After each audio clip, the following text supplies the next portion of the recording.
Hello, welcome back to another video. This video is gonna be sad, but I need to make it. I need to make it for myself. Okay, so if you don't know, in July my sister passed away. She was 13. Way too young to go. Way too young. And obviously that is the biggest event in my life. Hopefully it will be. Hopefully it will forever be the biggest event in my life. Hopefully nothing bigger happens than that, because that is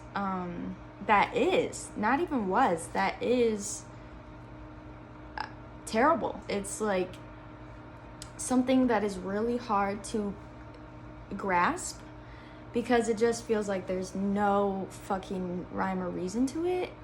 She accidentally drowned. It's been really hard, and it's an ongoing battle. This is gonna be a part of who I am. This is gonna be a part of my story, a part of, like my daily life. I get a lot of people that say, oh my gosh, that's so hard. I've never lost someone that close to me. I don't know how that would even be. And I think there's a lot of parts of it that people don't see. Like, I think a lot of people, when they think about losing someone like that, it's like how to go day to day without them. But you don't really have a choice. You really go on day to day without them. It's like things you didn't expect to be a byproduct of her leaving. You know what I mean? So I want to share that. I want to share my experience anyway. There's been a few supernatural experiences that not even just me, but my family has experienced, because we lose someone so close to us, and it's like, and they are so close to us. Our energies and our souls are so attached that they stick around a little bit. It's not like they're completely gone, but they show up in ways that are really alarming and really, it's not hard because you're so glad that they showed up, but it is hard because then it's like, I'll get into it. But, and the reason I'm talking about it today is, which I don't know when I'm going to post this. I don't know when this is going to go up. So I'm going to talk as if, because I had a dream last night. So I'm going to talk about the dream, and I'm going to talk about waking up, and I'm going to talk about today. But it may not be posted the day that I film this, if that makes sense. A couple days may have passed already. This is a sad video, but I think it's important to feel how other people are feeling. Okay, this is hard to say. I think it's your duty as a person that shares an earth with 7 billion other people. It's your duty to seek out other people's feelings and to connect with them, especially people, if you say that you care about them. Whatever you feel, whatever your uncomfort, whatever sadness or whatever it makes you feel, it is a fraction of what I feel. It is a fraction of what my family feels, or whoever you're talking about. For instance, George Floyd, when he died, I made sure to watch that entire video and to cry. I cried for an entire week. And then I talked to other people about it that were like, oh, yeah, I can't watch something like that. It would make me cry. Well, yeah, duh, you're a human being. You should. And I think it's ignorant to avoid something that'll make you cry, because my pain towards that video was a fraction of what his mom felt, of his family felt, of someone who is growing up black in this country felt. It is a fraction. It is very ignorant to avoid something that makes you uncomfortable just for the sake of you being comfortable, because you will never be as uncomfortable as the person that is dealing with it. And so I think if you care about me, or if you know someone that's lost someone really close to them, you want to maybe get a little more understanding of the experience, I think it's important that you watch this or talk to them, or get out of your comfort zone. It's not your job to be comfortable all the time, and it's not your right either. Yeah, I'm gonna go into it. I have a lot to say. This is just my personal experience. This is how I felt about it. Anyways, without further ado, I guess what I'll talk about first is my dream that I had last night. Okay, so a little backstory. When my sister passed, or before my sister passed, the last time I saw her alive, she gave me these gifts, and they were really nice. They were really nice gifts, and they were really thoughtful, and they were so sweet. And I remember being like, what the hell? I don't know. This was out of the ordinary for her. She gave me these gifts the last time I saw her alive. It was a mug and a bracelet. Someone broke that bracelet because they were drunk, and they asked me to help them pick up the beads we couldn't pick up all the beads, but we picked up some of them, and they took them home. And I've asked for them back, but I don't think, I have a feeling they threw it away. Which is, I've probably cried more about that than anything, because you're really not left with a lot when they leave. You only have so much to remember them by. You only have so much from them, you know? And that was a moment that was like really important to me. That bracelet getting broke, that really crushed me. I don't think I'll ever get it back. So when I first got my crystals, I also saw this bracelet that reminded me of Lise, and I'll show you it now. But it's quartz, which quartz is really good at holding vibrations, and it's got this pink on the inside. She really likes pink, so it reminded me of her, and I liked the way it felt.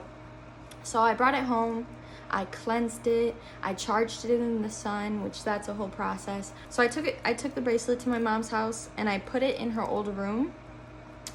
And I put it around this stuffed animal that I bought her, actually. I bought her this stuffed animal one time, and she really liked it. It was like one of her last stuffed animals that made it, you know what I mean? Like, because she would get rid of them periodically, but she always kept that one. And it was one that I bought for her, and we picked it out together, and we named it together, and like, it was cute. And it was actually in her casket at her funeral. They put that specific stuffed animal in her casket. My mom didn't even know that I was the one that bought it for her. Now it's sitting in her bedroom at my mom's house, and I put the bracelet around it for a couple weeks. I wanted the bracelet to spend some time where her energy is, if that makes sense, a place where there's residual energy from her, and her room obviously has residual energy from her, and there's nowhere at my house that has residual energy from her. She didn't live here. Last night was the night that I took it home. Last night I took it home and put it on my wrist, and I've been wearing it, and I totally forgot about it until I woke up this morning. It was the first thing I remembered, actually. Okay, basically, long story short, it's a dream, so it's a little fucked up and it's a little weird and it doesn't completely make sense, but here's what it was. I went to an alien planet. It was all orange. It was like there wasn't a lot of life on the planet. There was like animal life, but there wasn't a lot of humanoid life on the planet. And it was actually like a tourist attraction, because me and my family, Elise wasn't there. It was just Kaylee and my mom and my dad and that kind of thing, which my parents are together, so it was kind of weird that they were on vacation together in my dream, but whatever. It doesn't really have to completely make sense. So we're going through the attractions. There's like almost like a lazy river through a cave kind of thing. We sat in tubes, and then we like flew, and we like looked at mountains and stuff like that. We did fun stuff and everything. And then I remember during the dream, my mom had told me that someone else had drowned, which isn't a true story. It didn't. Once I woke up, I asked my mom about it. I was like, did that happen? And she was like, no. So it was just in the dream. In the dream, she told me that someone else, not close to us, like a friend of a friend, had drowned. Thank God that didn't happen. But in the dream, she told me that, like, oh, did you hear about what happened? And I was like, crazy. And then there was like a goddess came to me, but she wasn't in a human form. She was like she was an orb of light. She was like this small little white ball of light. And she was a goddess, and she was really powerful. She didn't tell me her name or anything, but she took me around on the planet some more. And she took me to this huge pillar. It was just like this huge column, like almost like an ancient Greek column. And it had fire at the top, but it was like maybe 100 feet tall. Like, it was huge. It was so tall. And she could make me fly. I flew to the top. Around the column, there was 4 snakes. And the snakes were even bigger than the column. They were huge snakes, but they had human faces, and they were really beautiful. It wasn't like a normal human face. Like, they had huge eyes. I don't know what it was, but they were showing me some sort of truth. And I was like, okay. Then I'm sitting on my couch, and that was all just a YouTube video that I watched. You know how dreams are kind of like that? The person that was showing me the YouTube video that was like, you need to watch this, Elise was sitting right next to me. It really fucks with me, but I could see her, and I could, like, she was right there sitting next to me on my couch. And she goes, she goes, did you hear about the guy that drowned? And I go, oh, Elise. I said, Elise, you drowned. You drowned? And she was like, oh, well, that's okay. That's okay. And I said, no, it's not. It's not okay. And I hugged her. And it wasn't like a lot of my dreams. Sorry, this is really hard. It wasn't like my other dreams. I could feel her. Like when I wrapped my arms around her. Oh my god, when I wrapped my arms around her, I could really feel her. I could feel her shoulder blades, I could feel her shoulders, I could feel like when I hugged her, and she was really there. She was really there, and I was just about to tell her that it's not okay, and that I'm not supposed to spend my entire life living. Like, I have to go live an entire life after this. I have to go live fucking 70 years, basically. Like, I have to keep going forever without her. And I was gonna tell her that, and I got woken up. And as soon as I wake up, I just start bawling, and to a point, like, I could not breathe. I was literally out of breath. Like, there's crying. I've normal cried, and then there's crying about something like this, and it's totally different. So I was just on the phone with my mom, and I was just like, I'm dying, Mom. Like, I'm literally dying right now. And that's how it feels. Like, it's really nice to see them, and it's really nice to feel them again, and it's really nice and have her in my apartment. But then it's also really hard to wake up and have them gone again. Like, it's hard to now live this day. Like, it's really hard. And I think that's something people don't talk about necessarily, and I don't know if everyone goes through that, but my family very much went through that. The second I woke up, I realized, oh my gosh, I had the bracelet on. And I've heard things about if you go to sleep with crystals, if you put crystals under your bed, if you wear crystals around you and then go to sleep, your dreams will be crazy. And I totally forgot about it, and I didn't even think about that. I just wanted to wear the bracelet. That's the whole reason I got the bracelet, is I just wanted to replace the one that got broken and just be able to have her with me. But I realized that's probably why I had that dream. This is the first time I went to sleep with that bracelet on, and it had spent all that time in her room. But the last time I saw her alive, I hugged her really tight, and it was a really nice hug. And she even that night, my mom tells me about it all the time, but that night she was like, Jordan gave me the best hug. She talked about it too. I talked about all of oh god,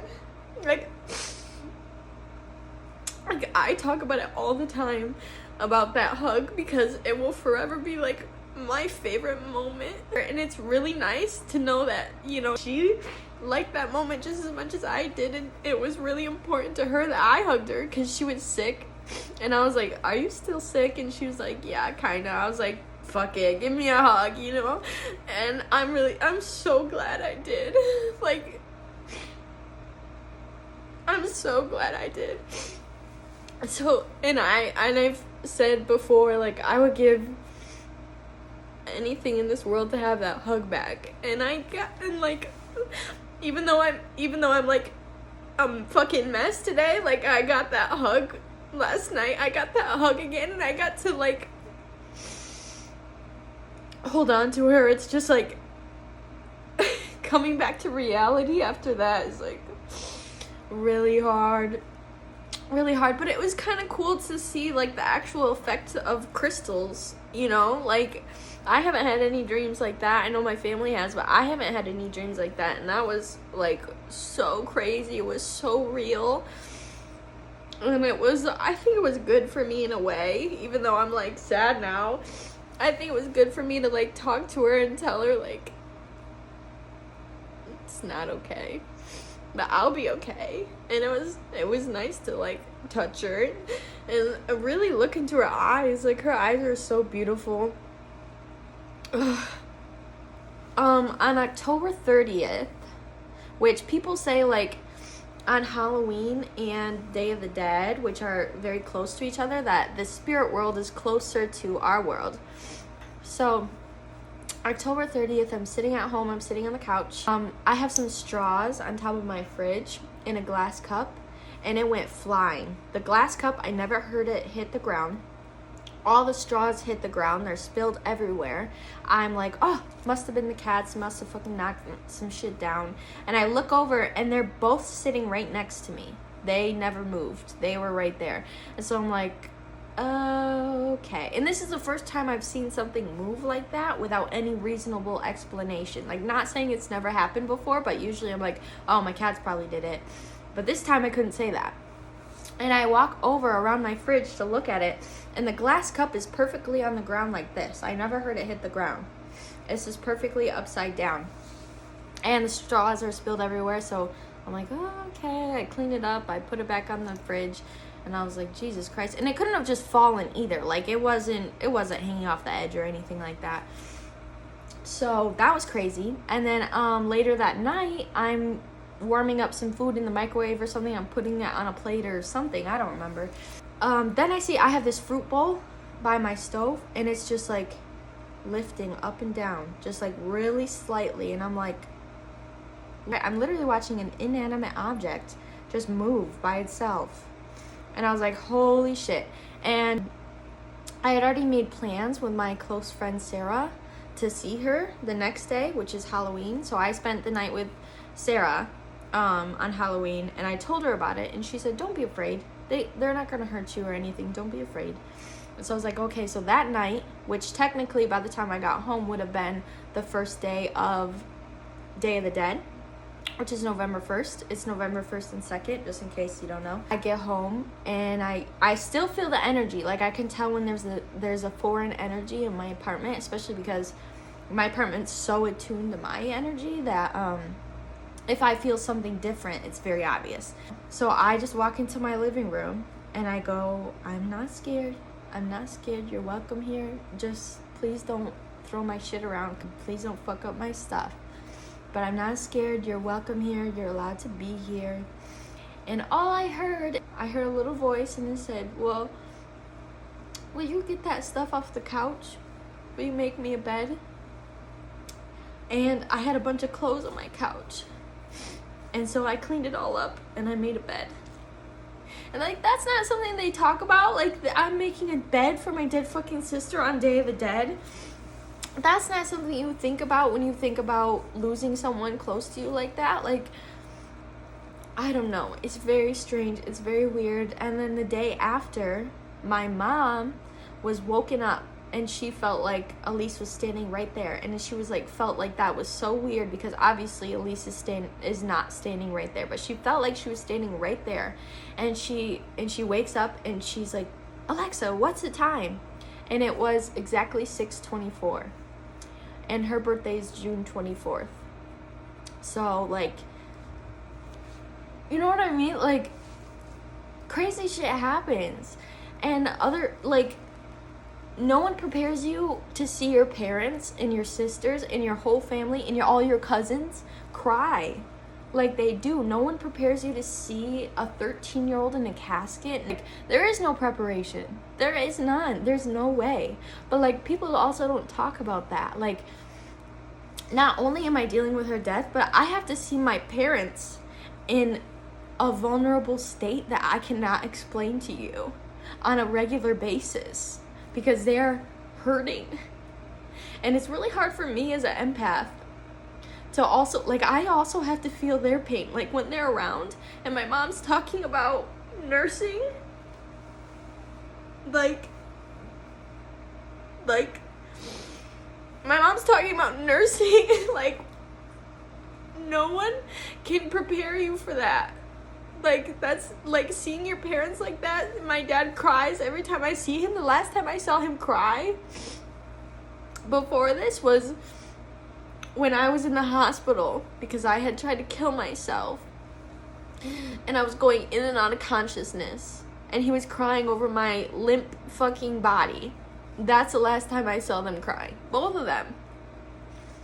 very little in this life have made my parents cry. They are not really criers. And now I see them cry almost every time that I see them.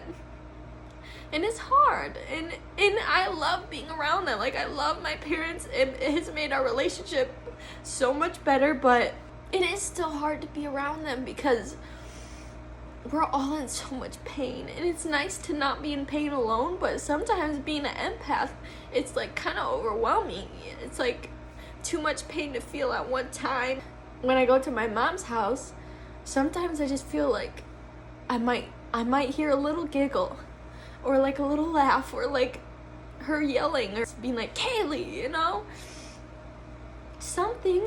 And so sometimes when I leave my mom's house, I cry because I just was expecting a little something, and obviously it's not gonna happen. Obviously, you know, I'm not gonna hear her giggle, but, you know, it's like, I don't know, when you go to where she lives and she's not there, it's a little more like real, it's a little more like in your face, and it hurts. It hurts a lot. And I think a lot of people think about just having to keep living your life and having to like live your life without them and spend Christmas without them. What about these super fucking natural experiences? What about these dreams? What about seeing your parents cry all the time? Seeing your parents vulnerable like that? That's hard. That's like something that I don't think people talk about, you know? I am okay though. I am okay. And I'm going to be fine. And I'm better than okay. I'm fantastic. I really like being alive and everything, and I really like the experiences that I get to have here in this life, but it's still sad. I'm telling you, I know I'm crying like this now and I seem like a fucking mess, but that's because my dream last night and it feels really fresh today. And sometimes we have days like that. Sometimes it's a harder day than the day before, and that's okay. Today's a harder day than I've had in months. Like, today's a really hard day. Yeah, I guess that's it. Because I still have to deal with, like, days. Like, I'm going to spend this entire day probably fucking off because I woke up so terrible. Not even terrible, amazing, but terrible at the same time. And the power of crystals. Get yourself some fucking crystals and sleep with them. And, well, cleanse them, charge them, give them an attention, and then sleep with them. Because you'll have some crazy fucking dreams. But yeah, this has been a huge part of my life. It will always be a huge part of my life. But I'm happy it is. I'm happy she came to me in my dream. I'm happy I get to keep living. I'm happy I get to keep having the experiences I do and make life worth living. So, yeah. Thank you so much. Thanks for watching. Tune into the next video.